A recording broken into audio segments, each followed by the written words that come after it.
Puede ir tomando su Biblia. Ya les mencioné 1 Timoteo 4, versos del 6 al 9. Pero antes de empezar, quisiera contarle algo que no sé cuántos sepan. Hablando del Día del Padre, es interesante pensar cómo se originó el Día del Padre. El Día del Padre se originó aquí en Estados Unidos el 19 de junio de 1909. 19 de junio de 1909. Una mujer llamada Sonora Smart se inspiró en el Día de la Madre para honrar a su padre, William Jackson Smart. ¿Y por qué era importante para ella? Bueno, porque su padre experimentó la muerte de su esposa cuando él era todavía joven, es decir, su esposa murió, la madre de ella, y él crió a sus hijos solo, ¿no? Y fue un padre ejemplar, fue un padre proveedor, fue un padre amoroso. Entonces esta mujer, viendo eso en su padre, ¿no? Ese reflejo, dijo: hey, celebramos el Día de la Madre, ¿por qué no celebrar el Día del Padre también? Y fue lo que le inspiró para poder promover la idea. Y en 1909 se aprobó esta celebración del Día del Padre. Así que algo de contexto para que usted sepa, bueno, por qué celebramos o desde cuándo se celebra el Día del Padre. Y hoy particularmente voy a dirigirme a los varones, ¿no? Porque es el Día del Padre, pero para empezar tengo que decirle que no va a escuchar un sermón motivador. Eres un campeón y eres el mejor padre. No, somos imperfectos, somos necesitados de la gracia de Dios y tenemos que seguir creciendo en nuestro caminar cristiano. Necesitamos seguir madurando.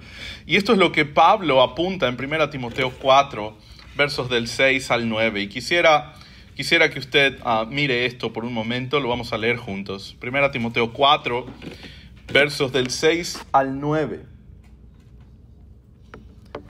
Pablo le dice a Timoteo: si esto enseñas a los hermanos, serás buen ministro de Jesucristo, nutrido con las palabras de la fe y de la buena doctrina que has seguido. Verso 7. Desecha las fábulas profanas y de viejas, ejercítate para la piedad, porque el ejercicio corporal para poco es provechoso, pero la piedad para todo aprovecha, pues tiene promesa de esta vida presente y de la venidera. Palabra fiel es esta y digna de ser recibida por todos. Vamos a orar y pedirle al Señor nos ayude esta mañana. Padre y Señor nuestro, venimos delante de ti, Señor, pidiendo tu ayuda, tu bendición, Señor. Tenemos este texto delante de ti y es instructivo para todos, Señor, pero creo que principalmente es un llamado de atención para los padres, varones, Señor. Mi Señor, queremos honrarte en todo lo que hacemos y eso incluye también, Padre, nuestra vida diaria, nuestra rutina, Señor, el ejercicio de la piedad, como lo describes en estos versículos. Ayúdanos a poder concentrarnos, Señor, ayúdanos a poder enfocarnos, quitar cualquier distracción, cualquier pensamiento o problema, Señor, que nos distraiga de escuchar tu palabra y de atender, Padre amado. Que seas tú hablando a nuestros corazones, Señor, y que podamos salir conociéndote y aprendiendo cada vez más acerca de ti, Señor. En Cristo Jesús oramos. Amén. Bueno, entonces tenemos aquí un poco de contexto. Ustedes ya saben algo porque la carta a Timoteo fue escrita en el mismo contexto de la carta a Tito, es decir, en una época cronológica cercana, muy cercana. Parece ser que Pablo dejó a Timoteo en Éfeso y posteriormente, en un periodo de tiempo muy pequeño, a Tito en Creta. Y no hemos estudiado mucho acerca de esa época en Tito en Creta, pero aquellos días Timoteo estaba en Éfeso, una ciudad grande donde Pablo había servido por muchos años. Y solo para darle algo de información, de contexto, parece ser que Pablo, después de su primer encarcelamiento, que el libro de Hechos describe, Pablo fue encarcelado. Esta época en Pablo en prisión fue una época, podríamos decir, bastante tolerable para el contexto de estar en prisión. Pablo tenía ciertas libertades, podríamos decir, oportunidades. y fue un tiempo en prisión donde Pablo hizo mucho ministerio. Después de eso, Pablo sale de prisión y aunque él quería ir hasta España, parece ser que él ve la necesidad, esto lo sabemos por el libro de Hechos, sabemos por algunas de sus cartas, él ve la necesidad de volver por algunas de las ciudades donde ya había estado. Y eso incluía Éfeso y Creta, ¿no? Entonces en Éfeso deja a Tito, estamos hablando del año 63 más o menos después de Cristo, y Pablo deja a Timoteo, estoy todavía en Tito, a Timoteo en Éfeso, y igual que en Tito hay mucha necesidad de formar liderazgo, hay mucha necesidad de corregir liderazgo. Y es interesante si usted se pone a pensar, porque tanto Pablo en Timoteo como Pablo a Tito, antes de corregir el liderazgo de la iglesia, apunta al liderazgo en casa. Apunta al liderazgo en casa, y eso es un tirón de oreja para todos los varones, porque somos los líderes de nuestro hogar, ¿verdad? Pablo, si ves los requisitos para los líderes que Pablo le da a Timoteo, 1 Timoteo 3, le dice que gobierne bien su casa, ¿no? Que sea un buen líder de su hogar. Lo mismo en Tito 1. Si lees Tito 1, capítulo 1, las marcas de un líder que Pablo le dice, estos son los hombres que debes considerar para liderar el ministerio en la iglesia, le dice las marcas y coincide perfectamente un buen líder de hogar, un esposo, marido de una sola mujer, padre ejemplar, etcétera, ¿no? Entonces, todo esto nos apunta, si usted ya se dio cuenta, de que un buen líder empieza ¿en dónde? Si ya se dio cuenta. Bueno, en el hogar. Empieza en el hogar. Es lo que Pablo tiene en mente. Es lo que el Señor ha inspirado para instruirnos a nosotros. Y Pablo le dice a Timoteo, que debe buscar buenos líderes, pero estos buenos líderes deben tener hogares buenos, hogares firmes en la palabra. Y Pablo ahora le va a dar algunas directrices a Timoteo y le dice, verso 7, le dice, desecha las fábulas profanas. Interesante. ¿Fábulas profanas? Una fábula, la palabra griega aquí para fábula es mito. Ustedes entienden eso, una historia que no es real, es un mito, no está en la Biblia. Y lo que pasa, si tú recuerdas, tanto en Éfeso como en Creta, habían falsos maestros. Habían maestros del error que estaban dándole a la gente historias mitológicas acerca de historias o narrativas inventadas de la antigüedad, de Israel, y esto les encantaba. Esta cultura en la que se desarrolla el primer siglo es una cultura greco-romana, y les encantaba este tipo de historias, este tipo de mitología. Era algo que llenaba sus oídos, entretenía sus mentes y les mantenía ahí atentos, ¿no? Probablemente para ellos era como ir al cine, ¿no? Escuchar a estos grandes oradores narrar historias increíbles. ¿Cuál es el problema con eso? Bueno, que eso no salva. Eso no edifica, eso no transforma el corazón, eso no es la palabra de Dios. Ese es el problema. El problema es cuando falsos maestros están entreteniendo a la audiencia sin llevarlos a la palabra, sin llevarlos a lo que Dios ha revelado y a lo que Dios ha dicho. Entonces, Pablo les dice que esto es fábulas profanas. Profanar tiene la idea de irreverencia, tiene la idea de algo que es lo opuesto a santo, a separado, a dedicado. Ya vamos a hablar un poco de eso. Pero para entender el verso 7 debemos dar un paso atrás y mirar el verso 6. Pablo le está diciendo a Timoteo, si esto enseñas a los hermanos, bueno, ¿qué cosa? Bueno, lo que va a decir en un momento. Si enseñas esto, que te voy a decir en un momento, serás un buen ministro de Jesucristo. Serás un buen líder. ¿Qué tienes que enseñar, Timoteo? Bueno, debes enseñar, dice, nutrido, lleno es la idea, con las palabras de la fe y de la buena doctrina que has seguido. Nutrido con las palabras de la fe y de la buena doctrina que has seguido. Vamos a explicar eso en breve. Cuando Pablo habla de palabras de la fe, ¿de qué está hablando? Bueno, el término fe en el Nuevo Testamento se usa en varios sentidos.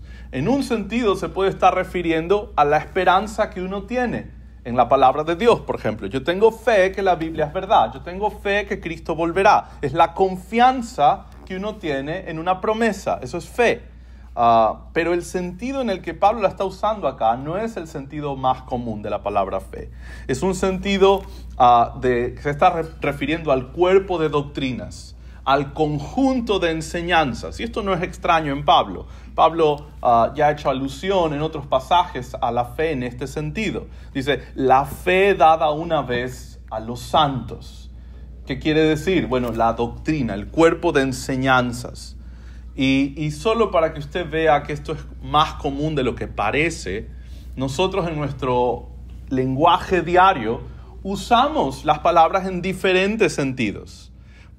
Pongo un ejemplo muy sencillo. Si yo tomo a mi hija en brazos, ustedes la conocen, y le digo, me la voy a comer.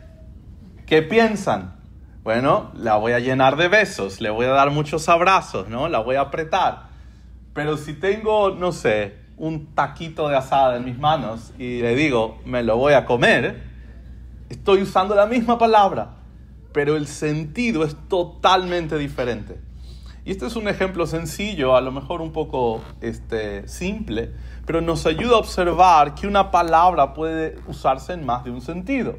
Entonces, es lo que Pablo está diciendo aquí. Pablo está diciendo las palabras de la fe, el cuerpo de doctrina, el conjunto de enseñanzas que se les ha dado a Timoteo. ¿Cómo sabemos eso? Bueno, por el contexto de la carta, pero no solo eso, sino porque inmediatamente Pablo aclara. ¿Cuáles son las palabras de la fe? Dice, las de la buena doctrina que has seguido. Doctrina es enseñanza. Es la traducción simple de esta palabra, enseñanza. Algunos se asustan cuando escuchan la palabra doctrina o teología. Pero doctrina no es otra cosa que enseñanza. Pablo le está hablando nuevamente a la Escritura, le está apuntando a la Escritura. ¿Qué es lo que hace un buen ministro? Enseña la Escritura, enseña la doctrina. Eso es lo que hace un buen ministro. Un buen ministro no da fábulas profanas, historias mitológicas, no importa qué tan entretenida sea, no importa qué tan buen orador o comunicador sea. Un buen ministro, le dice Pablo a Timoteo, es el que te enseña, el que te da la buena doctrina. Ese es un buen ministro. Si esto enseñas, serás un buen ministro. Es lo que Pablo le dice a Timoteo. Ahora, Pablo le dice en el verso 7 que debe hacer dos cosas. Debe desechar algo y debe practicar algo. Ok, eso podemos recordar. Desechar y practicar. Vamos a ver qué es lo que se debe desechar. Pablo le dice, desecha las fábulas profanas. De nuevo, la idea de profanar, antes de entrar en la palabra profanar, estos mitos tenían que ver con ángeles, historias de ángeles, rituales sin sentido, superstición. La cultura griega o grecorromana, que era una mezcla en realidad, era muy influenciada por la superstición. Y se inventaban reglas y se inventaban historias y la gente empezaba a seguir esto como si fuese palabra de Dios, como si fuese ordenanzas de Dios, como si estuviesen agradando a Dios siguiendo estos mitos y estos rituales sin sentido. Sin embargo, sabemos que lo único que agrada a Dios, como Pablo lo acaba de decir, es que nos enfoquemos en la doctrina de la Escritura, lo que Dios ha revelado en su palabra. Si no está en su palabra, entonces no es palabra de verdad, no es lo que Dios ha dicho. Decíamos, son profanas porque son irreverentes, muestran irreverencia, profanan la verdad, son un ataque a la verdad. En el momento en que ellos están reemplazando la palabra de Dios por historias, por entretenimiento, no importa qué tan interesantes sean, no importa qué tan elocuentes sean, no importa qué tan interés levanten las personas, en el momento en que ellos dicen, no necesito la Biblia, necesitamos una historia inventada por algún filósofo. Necesitamos una tradición que ha sido pasada de generación en generación. En el momento en que ellos rechazan la Escritura, están profanando la verdad, están atacando la verdad de Dios, reemplazándola por pensamientos de hombres. Y eso es un ataque a la verdad, y eso es ofensivo a Dios. Eso muestra irreverencia, eso muestra que no entienden lo que la Biblia es. Eso demuestra que no son verdaderos maestros. Por eso estos falsos maestros y estos mensajes, observa que Pablo no solo le dice, ya ves, 1 Timoteo y Tito 1 habla de desechar a los falsos maestros, pero también le habla de desechar las falsas enseñanzas, las falsas narrativas y fábulas e historias que compartían. Son contrarias a lo que Dios ha revelado. Es interesante que también Pablo califica estos mitos o estas fábulas como de viejas. Y esa palabra, dependiendo de tu traducción, la Reina Valera del 60 la traduce así. A lo mejor si tienes otra versión de la Biblia, a lo mejor no usa ese término, a lo mejor sí. Pero es lo que dice en el griego. En el griego dice mujeres mayores. Entonces, no me quiero meter en un problema aquí, pero es lo que dice el texto. Parece ser, y de nuevo, en la cultura del primer siglo, parece ser que habían muchos ritos y tradiciones que eran sostenidas por las mujeres mayores. Y creo que podemos entender eso. A veces la abuelita tiene ciertas tradiciones, ¿no? Que el niño tiene esto, entonces póngale así, hágale de esta manera. Y son como la historia de la abuelita, ¿no? En el buen sentido eso, pero a veces funciona, a veces no, cuando es de medicina. Pero parece ser que acá iban más allá en Éfeso, y las mujeres mayores habían estado pasando de tradición en tradición, mitos, ¿no? Y ideas que eran contrarias a la Escritura, ideas que eran contrarias a la palabra de Dios. Probablemente, si ustedes han leído algo, la mitología griega es rica en estas historias y en estas ideas de dioses y batallas y dioses paganos y falsos. Entonces, todo esto era sostenido por la cultura de Éfeso, y Pablo le dice a Timoteo que él debe erradicar todo eso. Quizás en nuestra cultura, a lo mejor sí, a lo mejor no, pero tú puedes ver estas supersticiones. A lo mejor has escuchado a lo mejor personas que quizás están abandonando, ¿no?, púlpitos o iglesias que están abandonando la predicación y reemplazándola por conversaciones, ¿no?, por historias, por experiencias.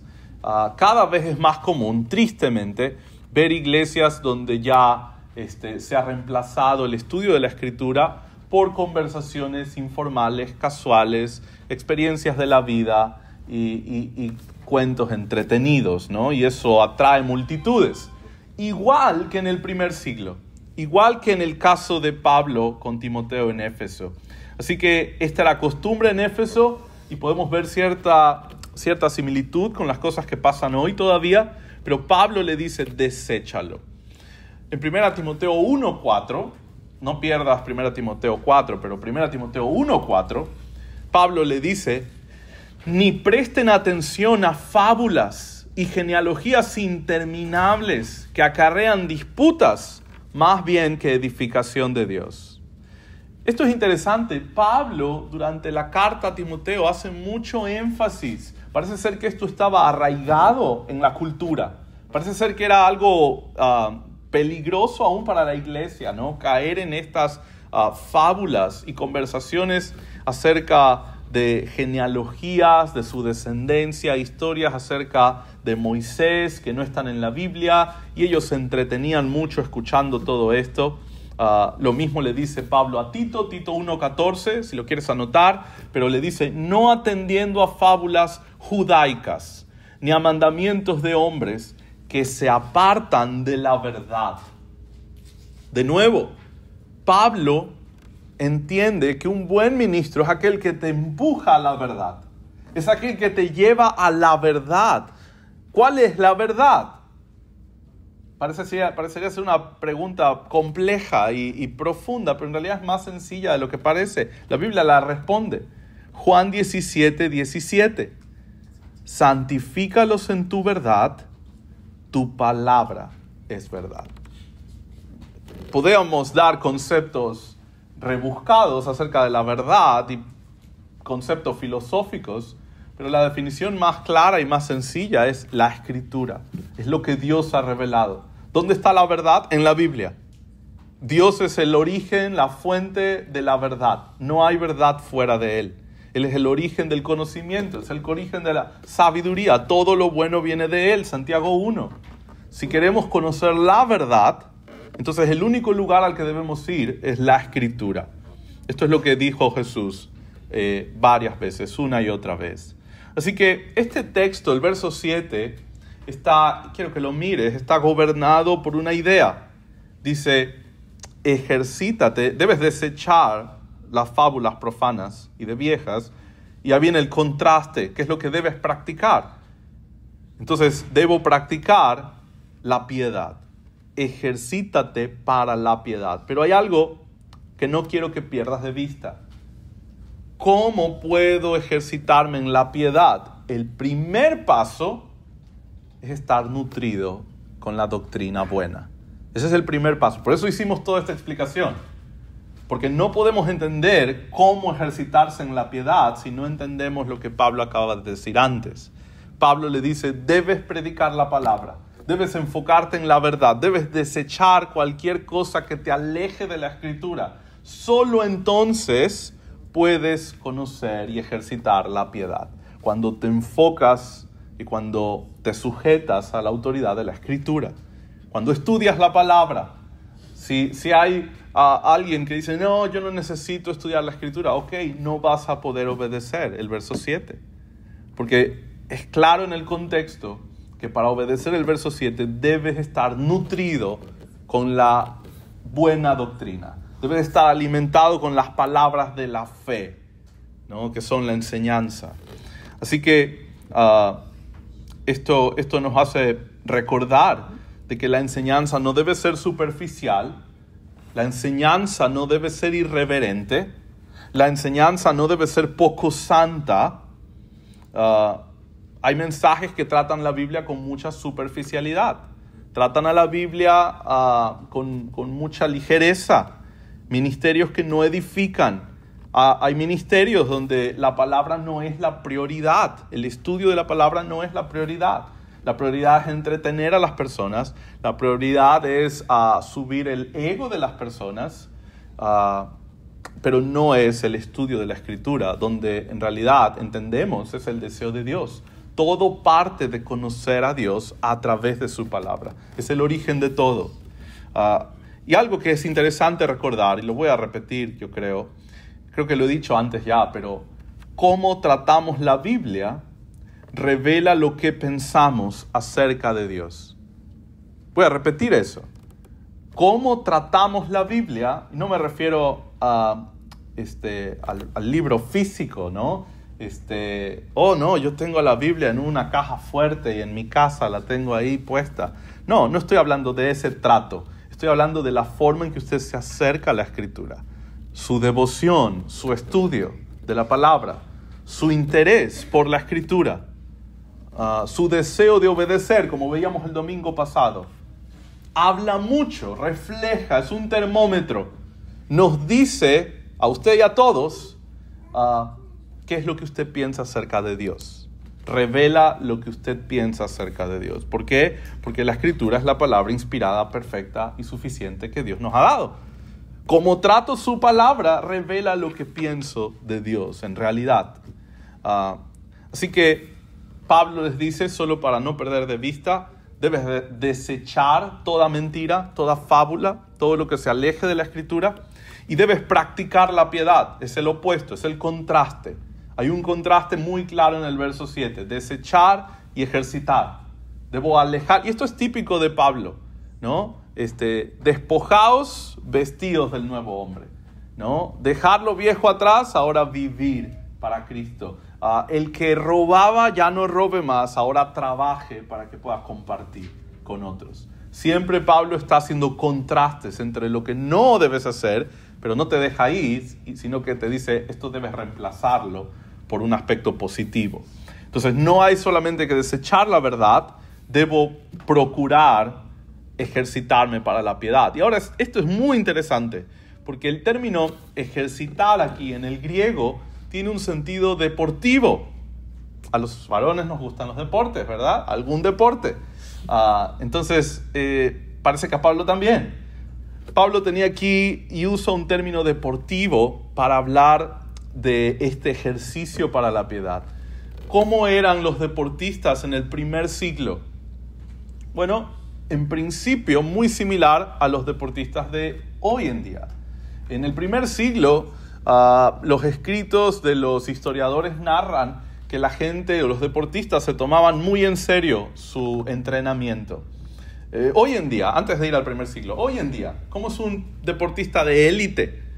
Bueno, se levanta probablemente 4:30 de la mañana a su primera sesión de entrenamiento, luego 7 de la mañana desayuna exactamente lo que debe desayunar, su dieta estricta, luego 8:30 de la mañana está en su segunda rutina de entrenamiento, luego al mediodía está teniendo su lunch de nuevo, solamente lo que tiene que comer. Luego en la tarde tiene a lo mejor rutina de gimnasio, cierra el día 4 de la tarde con una tercera sesión de entrenamiento y al final de la noche está estudiando la técnica, la historia, los datos, la estadística de su deporte, ¿no? Ese es un típico día en un deportista de élite y así por años. Es una disciplina, ¿no?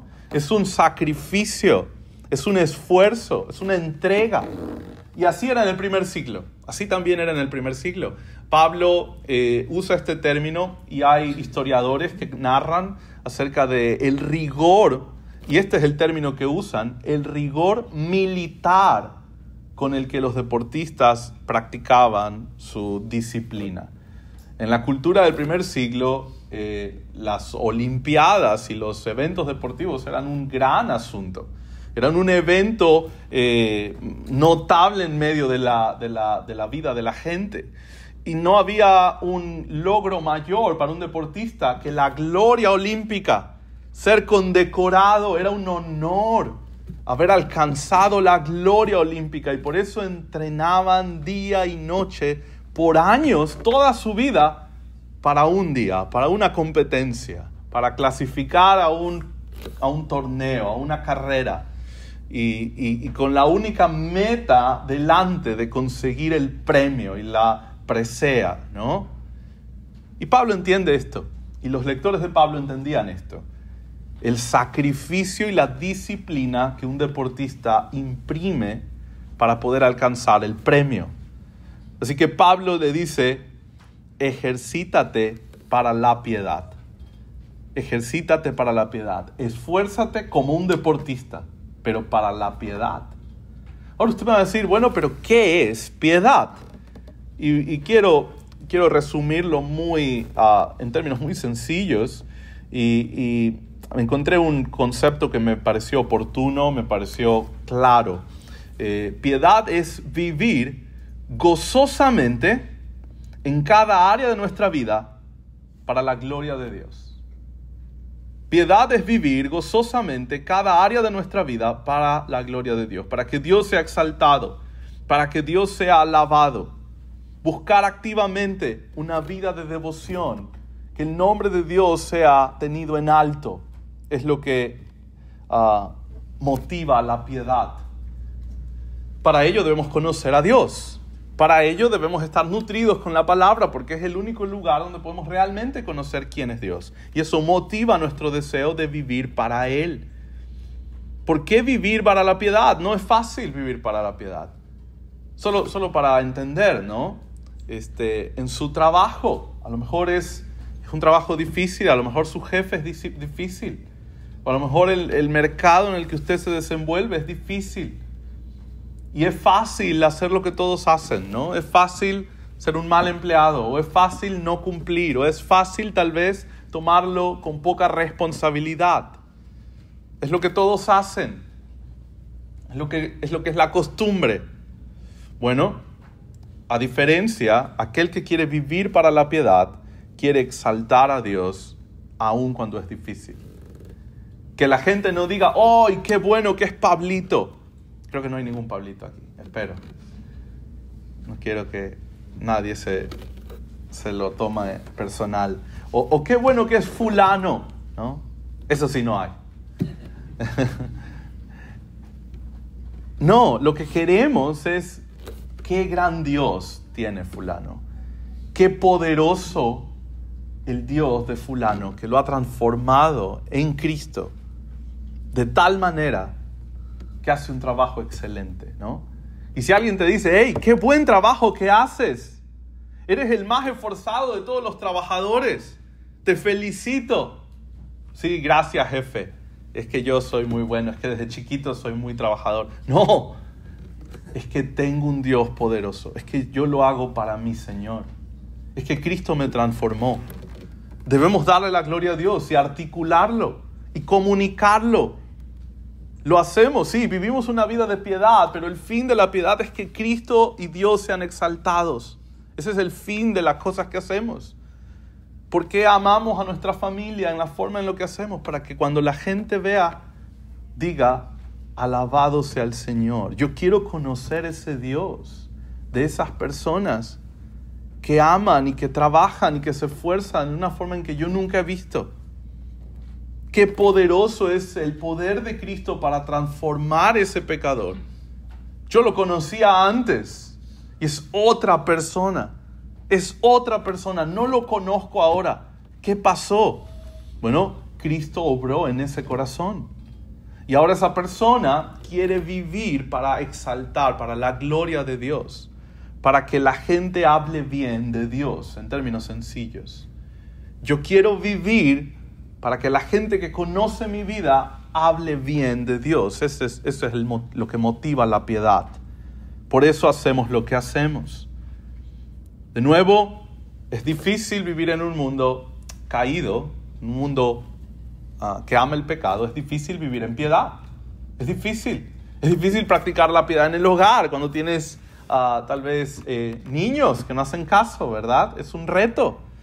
A veces es un reto con tu vecino, a lo mejor, ser piadoso. A lo mejor es un reto con la maestra de tus hijos en la escuela, ser piadoso. Pero de nuevo, ahí está el punto. Aun cuando es difícil, de eso habla la piedad. Es dejar de pensar en mí. Una vida de piedad es dejar de pensar en mí y pensar en otros. Poner a otros por encima de mis deseos y de mis prioridades. Eso es una vida de piedad. Ahora, ¿por qué vivir en piedad? Usted me va a decir, hey, pero si suena tan difícil, ¿por qué alguien quisiera vivir así? Bueno, algunas razones. Pablo les dice, de nuevo, ejercítate en la piedad. Es un mandato. No es una opción, es un mandato. ¿Por qué quisiera alguien vivir así? Bueno, primero porque es el fruto del evangelio en el corazón de una persona. Cuando alguien ha sido salvado, tiene el deseo de ahora vivir para Cristo. Esa es la consecuencia de haber experimentado salvación. La piedad nace de un corazón transformado y un corazón nutrido con la palabra. Ese es el deseo. Quiere vivir en piedad. Verso 6 enfatiza la verdad y la doctrina. No solo eso, ¿por qué quisiéramos vivir en piedad? Bueno, porque es un mandato, ya lo dije. Pablo nos manda a vivir en piedad. Ejercítate en la piedad, como un deportista. Entendemos que debido a la forma en que Pablo lo expresa, ¿no? De que debe haber disciplina, entendemos que la piedad no se produce automáticamente. La piedad no va a venir solita. Me siento aquí a esperar que el tiempo me haga piadoso. No va a llegar. Nunca va a ser piadoso. La piedad no viene automáticamente. Necesita un esfuerzo deliberado, premeditado. Imagínate el deportista, ya que es el ejemplo que Pablo pone. El deportista dice, voy a ser campeón. Ok, me voy a sentar aquí a esperar que mi cuerpo tenga los músculos que necesita, que mis brazos tengan la memoria muscular que necesitan para hacer el deporte que hagan, que tenga la técnica que necesito.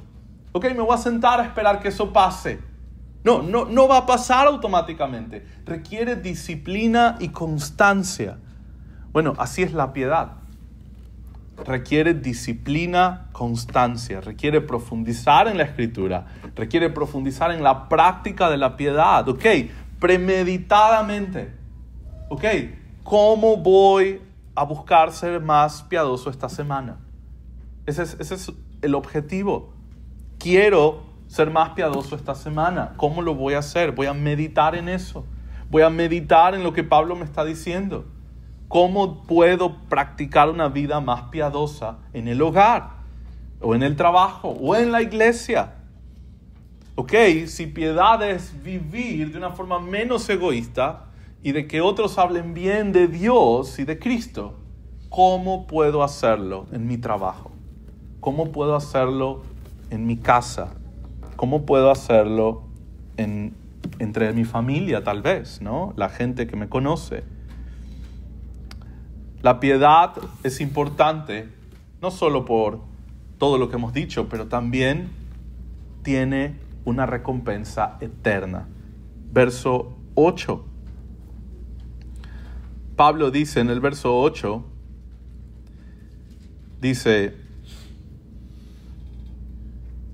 porque el ejercicio corporal para poco es provechoso, pero la piedad para todo aprovecha, pues tiene promesa de esta vida presente y de la venidera. De nuevo, Pablo hace esta conexión con el ejercicio físico. Dice, el ejercicio físico para poco es provechoso. Y hermanos, varones, no quiero que lo tome de excusa para decir, por eso no hago ejercicio. El doctor le mandó a caminar y usted, no doctor, no, yo vivo para la piedad, no puedo ir a caminar. No es lo que Pablo está diciendo. Lo que Pablo está diciendo acá es que el ejercicio físico no está diciendo no tiene provecho, no lo hagas. Está diciendo es poco provechoso. Tiene provecho, pero es poco comparado con el beneficio eterno de la piedad. ¿Te das cuenta? Si hay deportistas que invierten 20 años en una carrera deportiva para un premio que es efímero, ¿qué pasa? Lo premiaron, le dieron una medalla, la medalla está colgada en una pared. Wow, 20 años de su vida, ahí están, colgados en la pared, ¿no? Ya pasó, a lo mejor nadie se va a acordar de eso en 5 años. Eso es efímero, es temporal. Pero Pablo hace un contraste. Si gente invierte tanto esfuerzo en una carrera deportiva y hace tanto sacrificio para conseguir una medalla olímpica, ¿cuánto más nosotros, que no competimos por algo temporal, que competimos por algo eterno, algo que tiene peso eterno, que nuestro premio no va a ser una medalla colgada en la pared, va a ser las glorias inconmensurables en Cristo, que no se van a desgastar, no se van a olvidar, no se van a perder, no se las pueden robar? ¿Cuánto más debería motivarnos a vivir una disciplina de la piedad? Si los que no conocen a Dios pueden ser disciplinados, ¿cuánto más nosotros podemos esforzarnos y desgastarnos por el avance del reino de Cristo? Es como podemos invertir nuestra vida. Es la mejor forma de invertir nuestra vida. Estamos en este mundo no para envejecer en un sofá viendo la televisión. Estamos en este mundo para impactar el avance del reino. Y eso tiene peso eterno. Eso tiene un propósito y un sentido eterno. No va a ser pasajero. No es una premiación que pasa y todos olvidan. Eso va a ser recordado por toda la eternidad delante de Dios. Y es lo que Pablo está diciendo acá.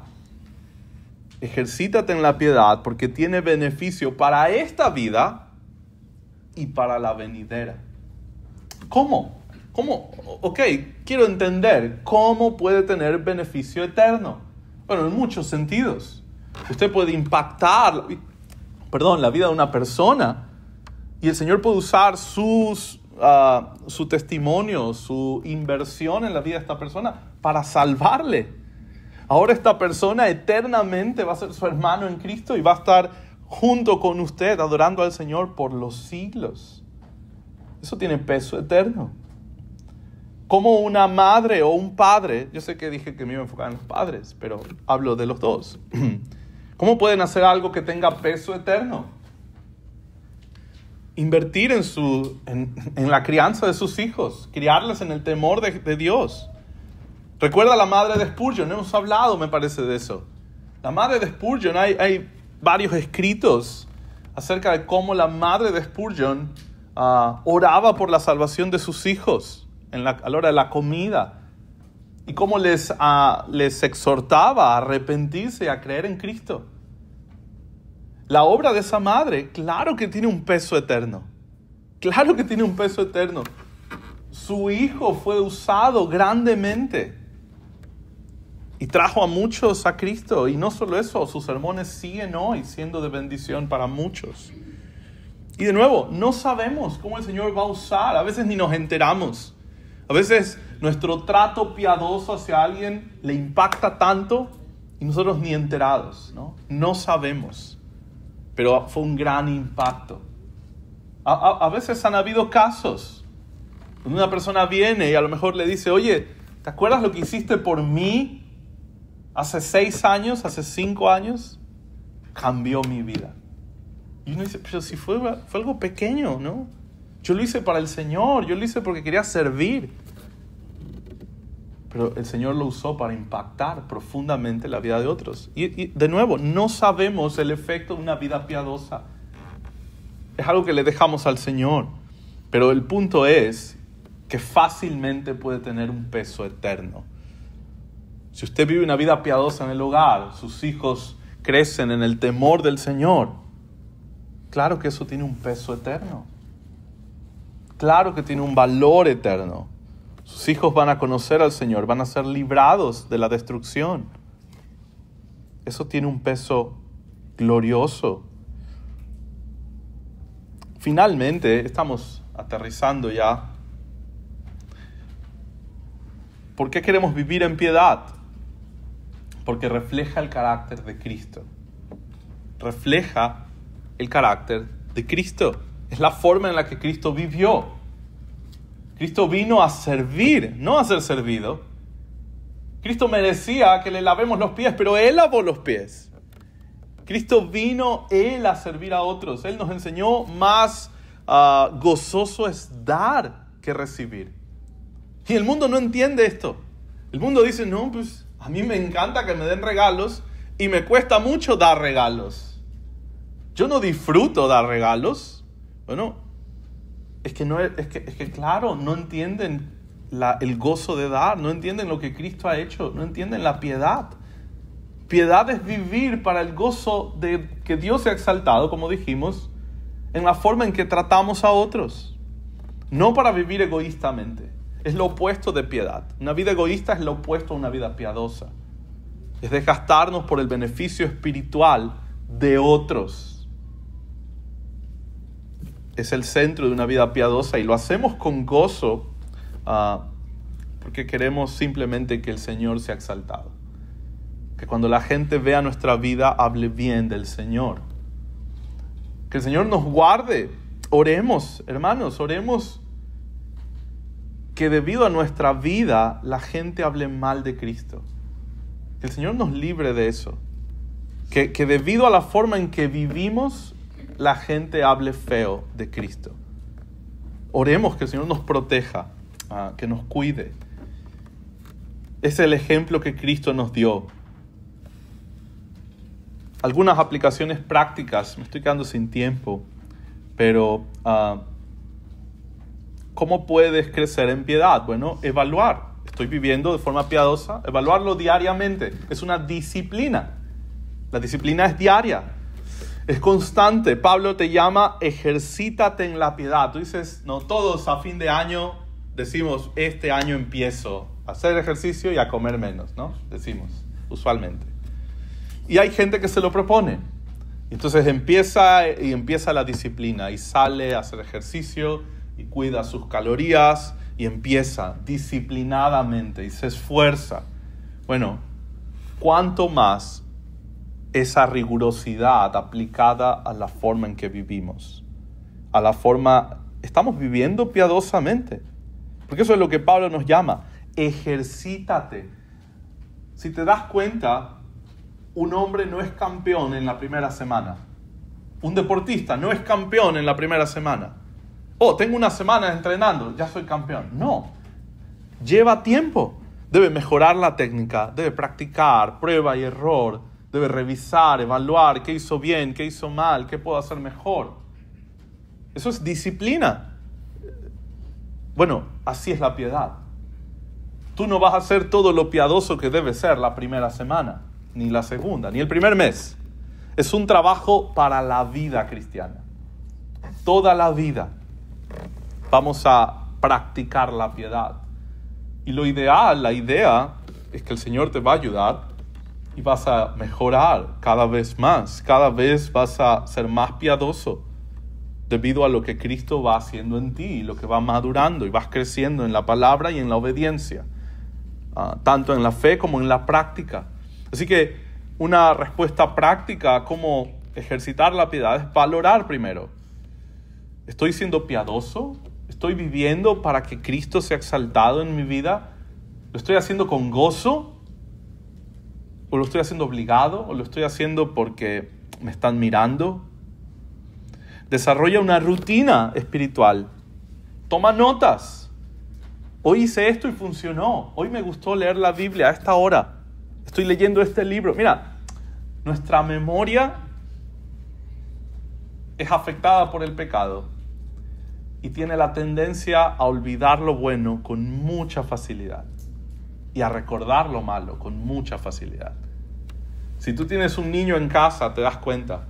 El niño mira un mal ejemplo, ya está, ya lo copió, ya lo aprendió, vio una sola vez algo y ya lo tiene ahí asegurado en su mente. Pero enseñarle buenos modales, enseñarle a dar gracias, enseñarle a mirar a los ojos a la gente con la que habla, enseñarle a no pelear con su hermano, hay que repetirlo, hay que enseñarle, hay que instruirle, hay que darle ejemplo. Cuesta. ¿Por qué? Porque nuestra mente está afectada por el pecado. Génesis 1 al 3. Tenemos la tendencia a olvidar lo bueno y tenemos la tendencia a recordar lo malo. Ahí está. Con mucha facilidad. Entonces, debemos anotar, si nuestra mente es frágil, probablemente como la nuestra, debes anotar por qué estás orando. Esta semana estoy orando por esto. Y tú puedes ver, si tu lista de oración parece una lista a Papá Noel, no estás siendo piadoso, ¿no? Señor, quiero esto. Señor, dámelo de aquí. Necesito esto y necesito. Y todo tiene que ver contigo. Entonces, no estoy pensando en otros, ¿no? Estoy demasiado enfocado en mí. Eso no es piadoso. Debo estar pensando, ¿cómo puedo ser de bendición a mi familia? ¿Cómo puedo ser, de nuevo, el padre? ¿Cómo puedo ser el líder piadoso que mi familia necesita? Y ahí tal vez hay mucho donde podemos hacer cambios y ajustes. Queremos ser el guarda espiritual de nuestra casa. Queremos ser protectores, cuidarles de la falsa doctrina, pero cuidarles de la cultura en la que vivimos también. Y la única forma de hacer eso es estar preparados y estar nutridos con la palabra. Finalmente,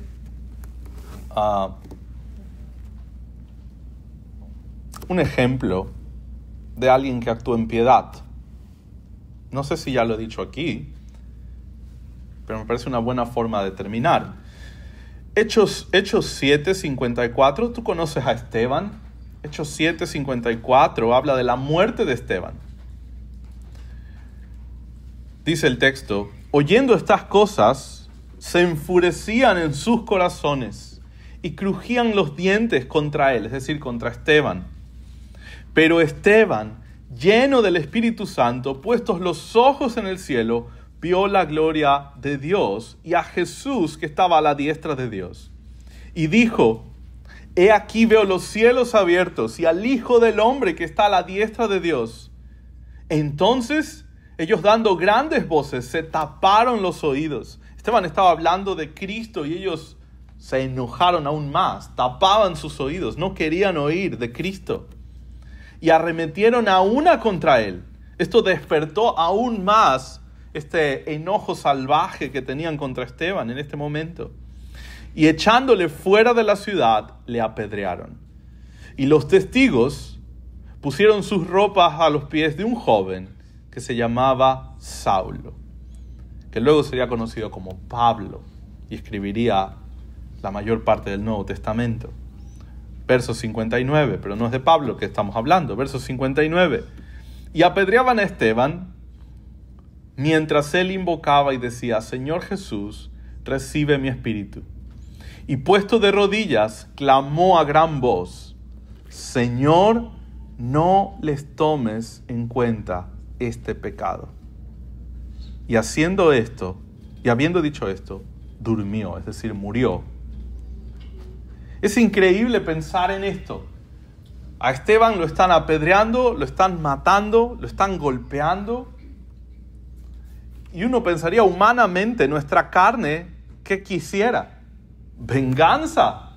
Señor, acábalos. Señor, manda fuego del cielo y acábalos, ¿no? Son malvados. Eso es lo que nuestra carne quisiera. Pero ¿qué es lo que Esteban hace? Usa su último suspiro, usa los últimos alientos que tiene, el poco aire que tiene en sus pulmones, no lo usa para dejar unas palabras a su familia, no lo usa para dejar unas palabras memorables, no lo usa para proferir venganza en contra de los que lo están matando.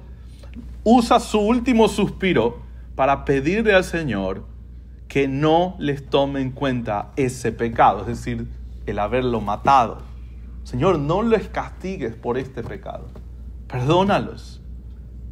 Ese es un gran ejemplo de piedad, pero un momento, no se confunda. ¿Dónde Esteban aprendió eso? ¿Dónde Esteban aprendió? ¿A quién Esteban está imitando? Correcto. El Señor en la cruz dijo: Padre, perdónalos porque no saben lo que hacen.